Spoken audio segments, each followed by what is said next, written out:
Hi everybody, welcome to ECTV Live. We're here for another show with my co-host Dave DeCosmo. I'm Tom Mundley.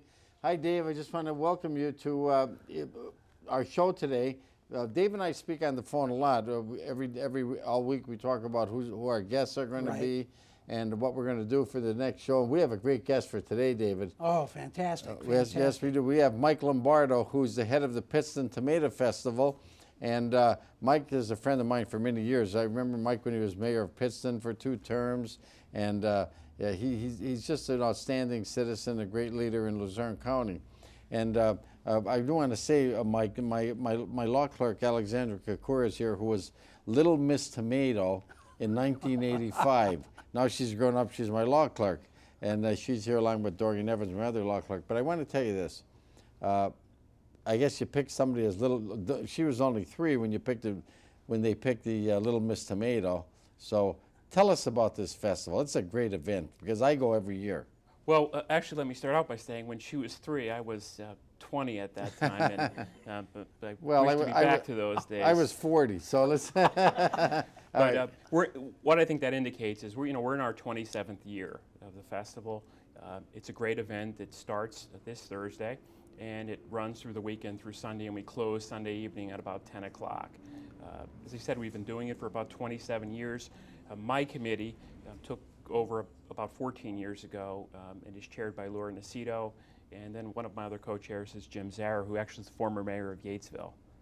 Mike, I have to ask, when people think about communities like Scranton and Wilkes-Barre and certainly Pittston, the history goes back to King Cole, not necessarily to tomatoes. So how do tomatoes equate with Pittston? Why a tomato festival in Pittston? Well, actually, I couldn't have asked you to tee a question up better than that, because this, in fact, in speculation, does relate to the whole idea of King Cole and coal in the Northeast. And if you look at the festival, we call it Pittston City is the quality tomato capital.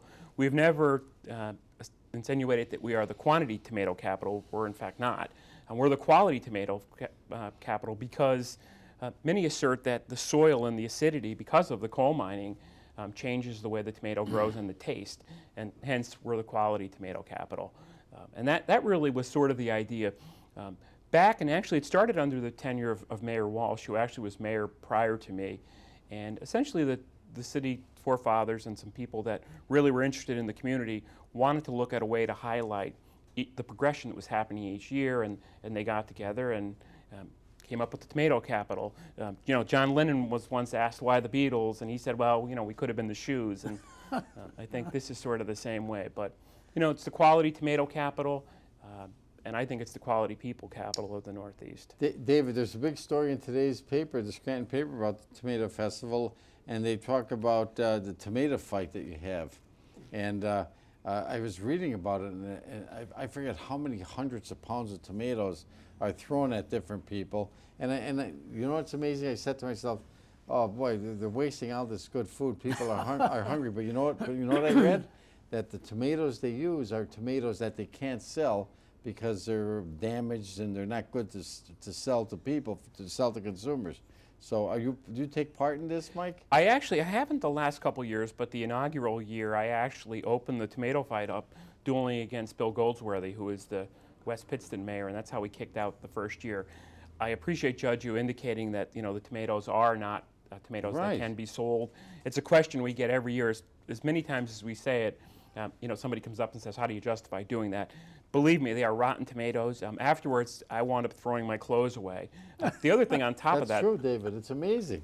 The other thing I thought about that, by the way. I did. I said, why would they waste this good food when people don't have food to eat? But well, and actually, it brings up a really good point. What we do with the proceeds of the tomato fight is actually we give to both the soup kitchens in Scranton and Wilkes-Barre, so that we feel like you're turning a product that is perishable and no longer usable into something productive, and that the funds that we generate from that fight are given to those 2 soup kitchens. So we feel very good about it, and that's really the attitude of the festival. I mean, we use the festival to support various charities, to support endeavors that are occurring in our city, and it really gives us the opportunity just to rise to an occasion when we see a story out there, someone that may be battling some rare disease, or just some fundraising that goes on. We just gave to the medical clinic in the old former Seton High School in Pittston City. Now, before David asks the question, now when David and I worked at WIU together, he was a pitcher. So if David takes part in this tomato smashing other people with tomatoes, I'm sure you'd be a pretty good aim, David. Well, I pitch softball, so that's underhand. I don't think it'd have too much trajectory. Yeah. I want to get back to this history again because it fascinates me. You indicated that perhaps the soil is conducive to growing a good tomato. Pittston is also a city with a proud heritage. Among the heritages there, Italian, of course.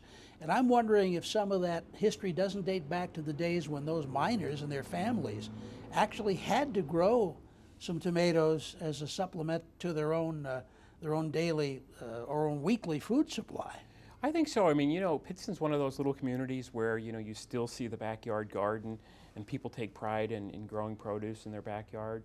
My next door neighbor actually has a pretty amazing backyard garden that they grow some fruits and some spices and herbs and tomatoes. So I think that's probably an accurate, conclusion as well, that, you know, people back in those times really did what they had to do to provide for their family. And it really wasn't only the Italian immigrants, it certainly was, you know, immigrants from all over Europe, people of Irish descent. The city actually, that's one of the confusing things. You know, I think people think that Pittston City is predominantly Italian, but actually when you look at the breakup, there's probably a balance of people of Irish and Italian descent. And I'm actually a prime example. I'm half and half, so.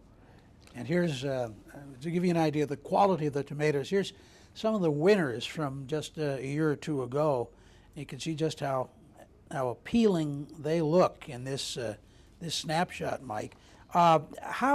First of all, how do you judge, or how do your judges judge tomatoes? They judge them by their appearance, by their taste, by their size, their color, what? Well, we have several different categories. We have ones that are judged by size. There are those that are judged. We actually have a sauce contest as well, so I guess that would be the taste part of it. But we also have the strangest tomato, the ugliest looking tomato. We've had tomatoes that look like shapes of other things. There was a tomato about 2 years ago that I remember, 3 years ago maybe, that actually looked like it had devil's horns coming out of it. So, you know, we go for the ugliest tomatoes. And again, everything's meant to be fun and whimsical. And it is fun. It is. Because it's a lot of fun. I never missed a year yet, Mike. And I'll tell you this. When does it starts what day? It starts this Thursday. And it goes until Sunday? It goes till Sunday. It starts Thursday at about 5 o'clock are the opening ceremonies. And then Sunday we usually knock off at about 10 o'clock. Give everybody a little time to recuperate and get back into the work mentality for the following Monday. And one of the big events is the race. Correct. Now, this particular snapshot has a group, I believe, Marines that are setting up before the race. This a big draw? This what is it, 5K? It's a Mike? 5K, which is 3.1 miles. It runs through the city streets, and actually, with cooperation of our neighboring municipality, West Pittston, and the county, we're able to actually shut down both bridges. So the opening leg of the race starts out on Main Street, crosses the Fort Jenkins Bridge, loops around Susquehanna Ave, and comes back to the Water Street Bridge, and then you're in the city and the neighborhoods. And it's a great race. Last year we had a record-breaking crowd. I think we were right up around 300. We honored fallen trooper Miller last year, and the race was led off by the state police, who amazingly, every bit of them, and I think there were 30 or 40 of them, my brother included, ran the whole race. And it really was a great show of support, I think, for the Miller family. So every year we try to take the race and have some meaning in that. Again, as I alluded to with the tomato fight, we like to use each of sort of the categories of the festival as a way to generate some funds to go and support other things out in the community. And like I said, last year we were honoring Trooper Miller.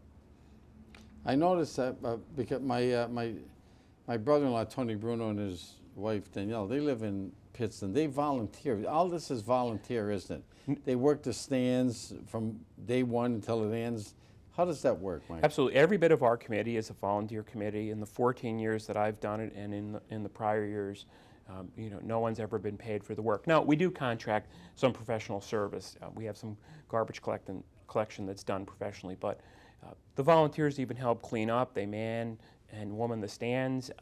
You know, they really they really step up. And I think that's one of the great things, every year to come out and see the tremendous support that we get. And people quickly raise their hands and say, what can I do to help? And Right. the race is a prime example, because the race, we literally shut the heart of the city down, and that takes about 200 volunteers really to make it a safe race throughout the town. And what kind of response have you been getting? You say 20-some years now. I'm sure when it started, you had people in town coming. How has it grown? It's grown, exponentially. I would say we get anywhere from 60 to 80,000 people every year. I mean, there are points when you're on the lot where it's very difficult to move around. It is. I know. I can testify to that. I've seen it myself. We've been expanding the footprint of the lot every year, and we're actually creeping up now towards behind the city library. And every year, even though we had space, it seems to get tighter and tighter. And the interesting thing about the festival is that a lot of organizations, high school reunions, the festival becomes sort of the backdrop by which they plan those family and festival reunions, those family and school reunions around. So, that's another thing. It's a great place for people to come and meet their neighbors. And It's family friendly. it's definitely family friendly, and that's always been our focus. The food is delicious, David. Oh, God, you can eat all kinds of food. I'm getting hungry thinking about it. And when we talk about the festival, as you've already talked about, we call it the Pittston Tomato Festival, but actually it's a series of events over a series of days. So for someone who may be watching now, give us an idea from start to finish what type of events and when they will happen. Sure. Well, we open up every Thursday, every year on the Thursday, and we have opening ceremonies.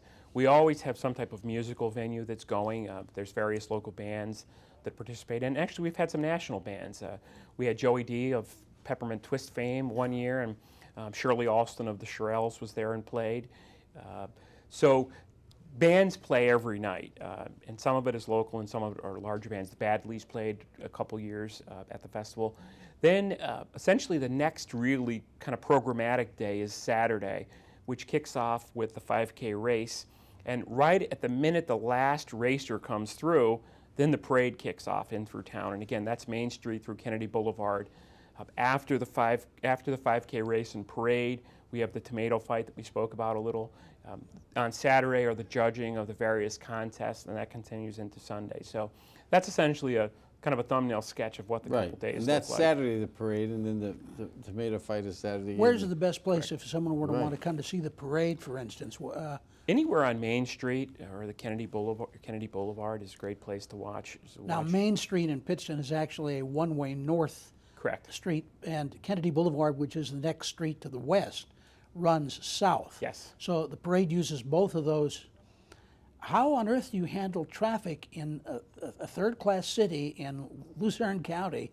You shut down both of your main thoroughfares. Well, it goes back to the judge's point. We get great participation from our neighboring communities. You will go there and you will see multiple volunteers in uniform from the various police forces that surround us. The Luzerne County Sheriff's Department has always been extremely helpful to us. The state police have been helpful. The various ambulance entities that surround Pittston, including the Pittston ambulance, the different fire personnel. So we have tremendous volunteers that go and allow us to do that. It always creates a little bit of frustration because, year after year, someone is trying to get downtown that forgets the festival is going on. I'm happy those times when those people don't know me because I usually get calls when they do know me. But it's great, and everyone is really good about it. And we essentially shut the core of town down for about 2.5 to 3 hours. But again, you can't do that without great volunteerism and great support from the communities around us. And I just personally thank all of those departments that step up and help our police department pull that event off. And yet you've got parking for those coming to the festival. Yes, what we've been doing over the years is gradually moving a lot of our parking lots off Main Street to the rear of Main Street, which really, not for the reason of the festival, but it really works out for the festival. People use the public library. There's various churches that allow us to use their lots, so it's pretty easy. If you want to do it, West Pittston actually is a small walk away across the bridge, so people will park over there. I know people even park over in the Pride Mobility, the furniture, the chairmaker Right. lot. So, But you know what I noticed, David? Everybody is so friendly. I said I haven't missed a year in several years, and everybody's so friendly at this tomato festival. The people go out of their way to say hello to you, and it's just, the atmosphere is wonderful, and that's what makes me proud for Northeast Pennsylvania to feel like I'm part of it. You know, it really is, and while it's in Pittston City, it certainly is a festival of northeastern PA. Right. There are some that will assert it's the warm up to La Festa, and we don't have a problem with that. That's a great event that happens up here. But it really, I think the reason is that they're just great people here in the Northeast. And again, it's not only people from Pittston City that are at the festival, it's people from all over northeastern Pennsylvania. Well, that come that's and what attend. I was going to ask. Do you find that this has really, we talk regional all the time. When we talk about industrial and economic development, we push the regional idea. And Pittston, and we talk about Wilkes-Barre, we talk about Scranton, well, Pittston's right there in the middle. And it seems to me that that's a great drawing place. So are you in fact drawing from both areas? Oh, we absolutely are. And I said we get support from the local communities, but we've also gotten great support. Every year we use the Wilkes-Barre band shell, and Mayor Layton makes sure it's up here on time. There are several years that we've needed equipment, and Mayor Doherty here in Scranton has sent things down to us. I see both mayors all the time. They come to the festival and to see their friends from Pittston and Well, and the you'll Northeast. see us there, Mike. Let me ask you a question. What kind of food do you have at the festival? I know a lot of people are watching are interested in getting their family, their kids, and the whole family going down there and having something to eat. We have really every kind of food imaginable. While I'd probably say about 50% of it is sort of tomato or tomato based. There certainly are other things if you're not really interested in that. You can buy something as simple as a burger, and you can buy something as complicated as clams. I'll tell you what my wife loves. Every year, David, I go there, we have to get, what do you call those things when you put the powdered sugar on it? Oh, the I can't remember. Funnel cake. Funnel cakes, yes. that's it, funnel Yes. cakes. She loves the funnel Little cakes. voice from off camera, Yeah, they're saving this.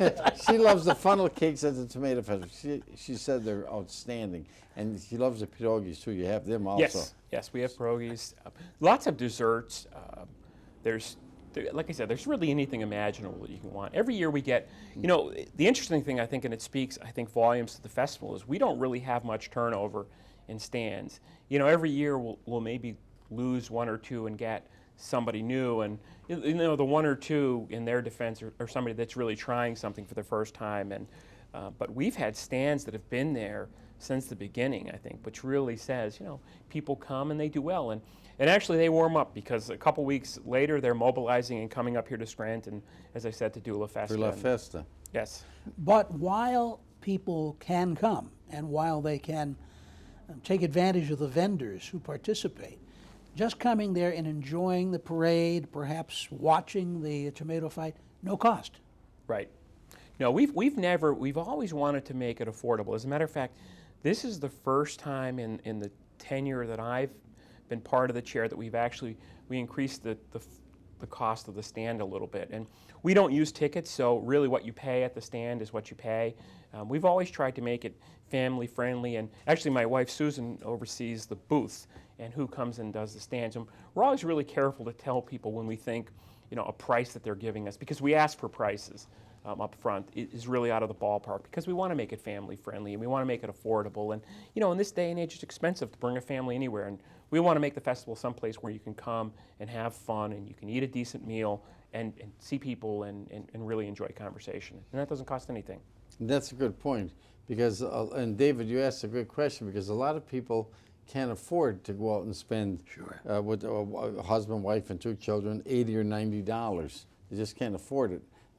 So they'll go there and they can spend a lot less than that and have a wonderful time. Here's a shot that Absolutely. shows some of the people there and the tent setup. And I gather this is expanded now from 1 or 2 blocks to, as you said, the bulk of the downtown. It does. While the festival itself occurs right in the heart of town in a municipal lot, we've been expanding it, and some of the vendors, store owners on Main Street have opened their doors and do some things, and that's our hope that, really this thing will keep growing. It'll become a Main Street event. But it begs another question, and that is some of the events that we have in the greater Scranton area, people come, they enjoy the event, And while they're enjoying the event, they discover more about the community. I'm wondering whether the same phenomenon has been seen in Pittston. Do people discover more of what is available to them there, whether it's in terms of shops and things, by coming to the festival? Absolutely. That has always been, I've always said, you know, that the festival is great bait. It gets people downtown and lets them experience and see the progress. I think over the last 25 years, arguably, the direction of the city is moving. It's moving in a positive manner. It's slow, incremental, but recognizable progress. We're right in the midst of a major streetscape project right now. We're rolling out a new phase of facade rehabs on Main Street. So there are some businesses that have been there forever. Sabatelli's is one that jumps out into my mind, not to single anybody out, but they have a stand at the festival. So some people will come and they'll be able to sample products like that and really determine whether they like them or not. What's your population in Pittston? Right now it's probably about 8,900. 8,900. In its heyday, it was probably about 27,000. I mean, much like... Now, West Pittston is a different borough, is that correct? Unfortunately, it is. I tried military takeover and everything during my 8 years, but Goldsworthy would have nothing of it. Yes. But go on, David. And yet you still have what I consider to be sort of an old-fashioned downtown. That is a main street that has very few empty storefronts. Yeah, it is an old-fashioned downtown. There are probably more empty storefronts than we want. Thank you for the compliment. But, it's something we're working on. It's something we keep an active inventory. And like I said, we like to really see who comes and who stays, because that's really, I think, a better indicator of your downtown thriving and being successful. Years ago, a famous mayor told me, you want to judge a downtown, don't necessarily look at the shops. Look at the second and third floor and see if there's activity there, whether it be residential or an expansion of the enterprise downstairs. That man, Judge, was Mayor Loftus of Pittston, the late Mayor Loftus. I met Mayor Loftus. I remember Mayor Loftus. And he was a very popular mayor. He was, and that's a great point. And I think, we don't want you to only look at eye level, but we want you to see what's happening up above. And we've been really working hard on a sort of a residential plan and an office plan for some of those second and third floors. We don't have booming high-rise buildings. As a matter of fact, even relative to the scale of Scranton City, our buildings are somewhat smaller. But, it is important to look at those upper floors. Well, and along that same line, Wilkes-Barre got a lot of attention for its river project with the new walkways and things. You actually had a riverfront open in Pittston before Wilkes-Barre's was begun. Well, I'd like to think that in that area we sort of set the standard, and we got out there and on a smaller scale demonstrated that a riverfront park could in fact be built. And the interesting thing about the riverfront park being built is, and you'll see the same thing in Wilkes-Barre, is it really beckons people then to the edge of the water, and I think some great things happen out of that, and that people demand now that, why can't we use this water? So, we're in a whole new phase of cleanup. You'll see coming through the city this year, Pittston City, that there's some construction going on, and we certainly apologize in advance for that, but it's a major project. It's a storm water and sewer separation, which will really help the water quality of the Susquehanna. But without people being down on those parks, everybody turns their back. And unfortunately, our older cities, we've turned our back to, I think, one of our greatest assets, and that's the river. So this really was a sort of a refocusing, saying, look, this is one of our tremendous assets. We need to focus on it. I could tell, David, by listening to Mike, how much he loves Pittston, and he's so enthused about the town itself, besides the Tomato Festival. And Pittston needs more people like you. I mean, every town needs people like you. I'm sure Pittston has a lot of them, but it's good for the town. I agree, and I think part of and it's probably back from my mayor days. I mean, I think a good mayor is a good cheerleader for their given place, and that's really what it's about. And and I love Pittston City, and I've lived there for the last. After coming back from college, I've lived there about 20 years.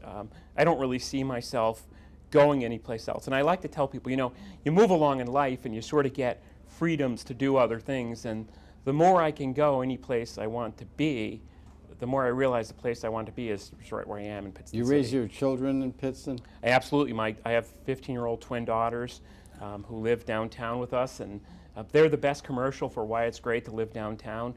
they're pre-driving age, so they love being able to walk places with their friends, and our house has really become the hub of sort of their teenage life right now, and it's great. How do you see the future of the festival? You said you may get 60 to 80,000 people there now. It's expanded from a couple blocks to basically the heart of the downtown. What's the future look like? Well, you know, the future for us is always about not necessarily only getting bigger, but really getting better, being able to offer more things, more opportunities for people who come. And I'm hoping that next year, and we've started this progression already, that the festival will wind up crawling up the hill behind the fire station, up behind the public library. We're doing some major work up there right now through redevelopment, and that'll allow us to expand. And you know, we're hoping to grow a small arts festival out of this. And you know, I think the arts and music as part of the arts play a really critical place in the role of downtowns. Wilkes-Barre's got a great arts festival, so. All right. Well, David, I just got noticed that we're basically out of time, and what a great guest. Sounds Michael like a is. great event, and I'm And- sure you're Thanks. going to get more people there than ever this year. And it's this week, Thursday to Sunday. Correct. All right, and we'll be there. I won't be there for the fight, but I'm going to be there to eat. You can be sure of that.